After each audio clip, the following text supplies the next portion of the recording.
Good morning, student. Under the topic plant population interactions, we are doing the different types of interactions, and today we will cover the mutualism.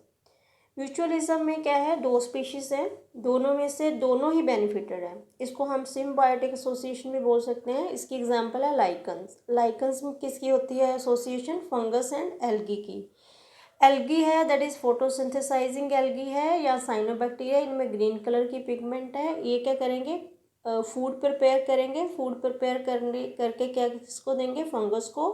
और fungus जो है in turn जो है absorb करेगी इनके लिए nutrients from the soil. Similarly second example है mycorrhiza. Mycorrhiza में भी क्या होता है, जो फंगस है उसकी ये पहले एसोसिएशन होती है फंगस की और हायर प्लांट्स रूट्स की। तो फंगस क्या करेगी? अब्जॉर्ब करेगी न्यूट्रिएंट्स फ्रॉम द सॉइल और किसको देगी? रूट्स को। और रूट्स क्या देंगे? प्लांट्स क्या देंगे? प्लांट के रूट्स इनको क्या देगी? इन टर्न इनको मिलेगा carbohydrates. Carbohydrates in the form of energy yielding, that is energy yielding carbohydrates किसको मिलेंगे? फंगस को मिलेंगे। सो इन दो बोथ आर बेनिफिटेड। सो सिर्फ प्लांट और फंगस और एल्गी की एसोसिएशन नहीं है, और भी एसोसिएशंस हैं। जैसे कि हम जैसे आप इसमें देखो पॉलिनेशन है। पॉलिनेशन में क्या हो रहा है? पॉलिनेशन में बहुत सारे बर्ड्स, जो हमने लास्ट टाइम किया था, फ्लावर्स को या प्लांट्स को जो है पॉलिनेट करते हैं, इंसेक्ट करते हैं, एनिमल्स करते हैं। इससे क्या होएगा कि पॉलिनेशन से जो फ्लावर है वो कन्वर्ट होएगा किस में? फ्रूट्स में। और जो एनिमल्स हैं उनको इन टर्न क्या मिलेगा? जो भी प्लांट्स का जैसे इंसेक्ट है, इंसेक्ट्स को क्या मिलेगा? फ्लावर से नेक्टर्स मिलेगा, ठीक है, फूड मिलेगा, जहाँ उसका न्यूट्रिशियस फ्रूट मिलेंगे, सीड डिस्पर्सन मिलेंगे। ये सारे पॉलिनेटर्स जो हैं पोलन एंड नेक्टर्स जो है उनको इन टर्न मिलता है। So animals that try to steal nectars without aiding in pollination. लेकिन कुछ एक ऐसे भी होते हैं जो मतलब पॉलिनेशन नहीं करते लेकिन वहाँ से नेक्टर चुरा लेते हैं, ठीक है। Now you can see why plant animal interaction often called involve coevolution of the mutualistic. So evolution of the flower and its pollinator species are tightly linked with one another. Flower और pollinators जो हैं जैसे honey bee है या फिर insects हैं, paste हैं, ये क्या है? हेल्प करते हैं पॉलिनेशंस में। एक एग्जांपल बहुत इंटरेस्टिंग एग्जांपल है। इसमें क्या है कि many species of fig tree, ठीक है, फिग जो है, फिग ट्री में क्या होता है? 1-to-1 रिलेशनशिप होता है पॉलिनेटर में and the species of wasp में। तो ये इंसेक्ट पेस्ट है। इसमें क्या है? द फिग स्पीशीज है, ये क्या pollinated only by the partner wasp, ठीक है। जो पार्टनर वॉस्प है, स्पीशीज है, वही उनको क्या करेंगे? पॉलिनेट करेंगे, नॉट अदर स्पीशीज। दूसरों से ये स्पीशीज जो है वो नहीं पॉलिनेट होती। अब जो फीमेल वॉस्प है ये यूज़ करती है fruit, not only as an oviposition, ठीक है। उस पर जो फ्रूट है उस पर फीमेल वॉस्प क्या करती है? एग ले करती है, but use the developing seed within the fruit for nourishing its larva. और उसके अंदर क्या चली जाती है? लावा जो है फ्रूट के अंदर चला जाता है, तो वो क्या वहाँ से क्या है? फ्रूट अपना फूड लेता है।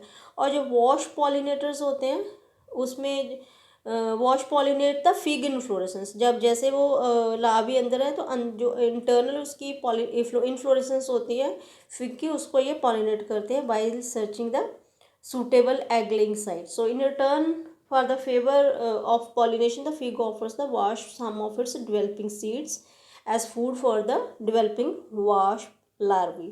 तो जो फिग है इस तरह से बहुत इंटरेस्टिंग वे से पॉलिनेट होती है with the help of a specific wasp that is the female wasp. So इसमें इसमें आप देखो एक ऑर्चिड है, फ्लावर है, ऑर्चिड फ्लावर है, उसको पॉलिनेट कौन कर रही है? बी कर रही है। तो ऑर्चिड जो है इसमें भी डाइवर्सिटी ऑफ फ्लोरल पैटर्न होते हैं दैट इज अट्रैक्ट करते हैं पॉलिनेटर इंसेक्ट्स को, बीज को या बम्बल बीज को। तो उससे क्या होती है? जैसे ही आके बी इसके ऊपर बैठेगी, ये क्या लेगी? नेक्टर लेगी प्लांट से, और जब पोलन लेगी और इसकी जैसे जैसे ही बैठ के ये नेक्टर ले रही है तो उससे क्या होएगा? इसके जो लेग्स हैं इंसेक्ट्स की हैं, इनके जब माउथ में क्या है पोलन्स आ जाएंगे, जब ये दूसरे फ्लावर पे जाएगी तो क्रॉस पॉलिनेशन करेगी, उसको पॉलिनेट करेगी।